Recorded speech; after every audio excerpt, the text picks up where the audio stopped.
Mr Farage, 2.5 minutes.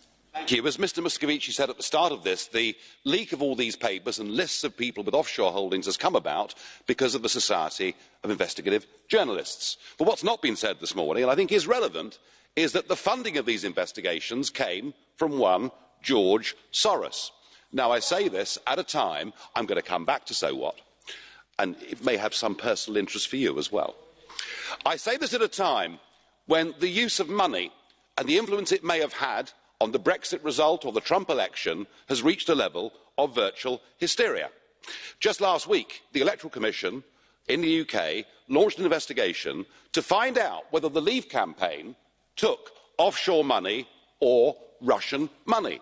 This came about as a result of questions asked in the House of Commons by one Ben Bradshaw, somebody linked to an organisation called Open Society. I just wonder, when we're talking about offshore money, when we're talking about political subversion, when we're talking about collusion, I wonder whether we're looking in the wrong place.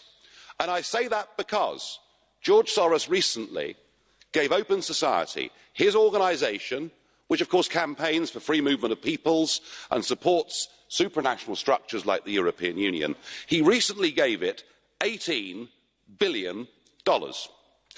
And his influence here and in Brussels is truly extraordinary. Open Society boast that they had 42 meetings last year with the European Commission. They've even published a book of reliable friends in the European Parliament, and there are 226 names on that list, including yours, sir. I thought you'd find this interesting. We even had last week Mr Verhofstadt lobbying on behalf of Mr Soros at the Conference of Presidents in a battle that is going on with Viktor Orban, the Prime Minister of Hungary. If we're going to have a debate and we're going to talk about full political and financial transparency, well, let's do it. So I should be writing today to all 226 of you, asking some pretty fair questions. Have you ever received funds, directly or indirectly, from Open Society? How many of their events have you attended? Could you please give us a list of the meetings of all the representatives, including George Soros yourself? And I think this Parliament should now set up a special committee to look into all of this. And I say that because I fear we could be looking at the biggest level of international political collusion in history. How much of this stuff was speeded up, at least, by people like George Soros, people, sort of left-wing ideologues who believe in open borders and helping out, encouraging more refugees to come? Huge amount. And I say this carefully because there are people who, as it were, go nuts on the Soros thing and attribute him to sort of like the modern Rothschild blaming. You know, I mean, there's an unpleasant tinge in the air sometimes around Soros. But if you look at what he and his NGOs did during the crisis of 2015, it was a wicked, wicked thing. And the fact that Viktor Orban in Hungary publicly named Soros, he got a huge amount of criticism for this, but he was right, I think. George Soros is meddling in Hungarian affairs, that the country's richest and most famous son should have been campaigning to I mean, there was a moment when there was exchange in which Viktor Orban blamed Soros, and Soros responded, yes, he is right to identify it, because, as Soros said in a statement, that Orban thinks the refugees are the problem and that the borders are the solution. We think differently. We think that the refugees are the solution and the borders are the problem. Soros's NGOs, and I've seen this on the front lines in the migrant camps, have been over the years helping migrants not just to come into Europe, but to lie when they get here about who they are. Yeah. They're taught via apps and via websites. You can see the websites. Many of them are still up. And by leaflets and other means, they are shown how to beat the system.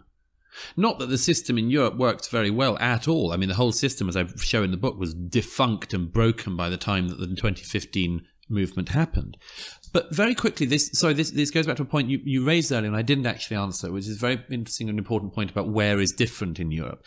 And of course, one of the fundamental questions about the migration crisis of 2015 and the period before and since is, why has the East behaved differently? Yes. Poland, Slovakia, Hungary. Here's an interesting one. Viktor Orban, I think everyone would agree, is a right-wing leader. neighbouring in Slovakia, Robert Fico, is a left-wing leader. Now, the Prime Minister of Slovakia and the Prime Minister of Hungary agree absolutely on the migrants question and on the Islam and identity question, despite being right-wing in Hungary, left-wing in Slovakia. Why is this? This is a fascinating subject to me because there are very specific reasons, including the fact that the vast majority of the publics there are totally opposed to the mass migration and support their leaders in opposing it. But another reason I would submit, or another two reasons I submit, are firstly, that Eastern Europe remembers some of this better. That in the East, where armies in the past came in, remember this thing in particular. And a second reason is that they have something that Western Europeans have lost. I say in the book, if you were to boil it down to something, it would be that Eastern Europe still retains the tragic sense of life, and that Western Europeans have lost it utterly. We think we've got time off from history. We wish everything away on a tide of human progress. We pretend we don't die. We pretend that the point of life is to acquire more and more things and go on nice holidays. And Eastern Europeans have remembered you don't get time off from history, and that you may be swept away from one direction and then swept away from another, and you ought to be careful with your society. This all comes as a UK campaign to reverse the Brexit vote has received a hefty boost. American billionaire George Soros, who in the early 90s made a fortune in betting against the pound, has donated hundreds of thousands to Best for Britain. The campaign has confirmed the donation received through Soros's foundation Open Society. Earlier, I heard from political analyst Paul Wiffen, who says he objects to Soros's contribution and questions his motives. He's not just anybody.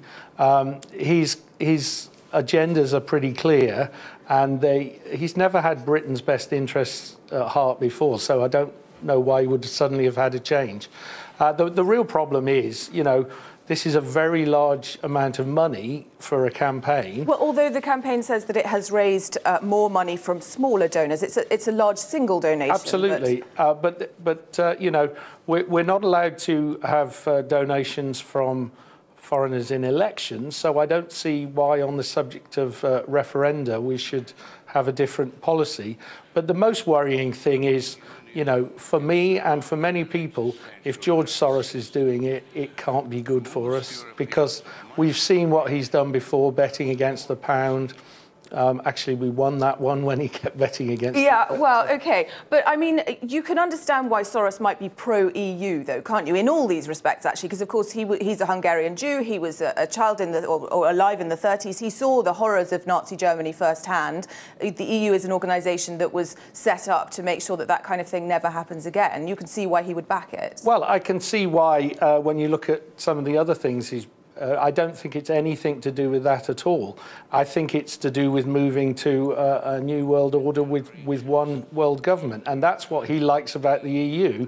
It's getting lots of people away from democracy and under the control of an essentially undemocratic. It's quite worrying, though, isn't it? Because you said the words New World Order, and I mean conspiracies around Soros have been doing the rounds for years, and now they're being circulated in the national press, in the Daily Telegraph. That's a sea change, isn't it? It is. I remember the first time I came across this sort of stuff, I was very sceptical, but when time and time again he demonstrates that he's on the wrong side of the argument, you have to wondering what his end policy is.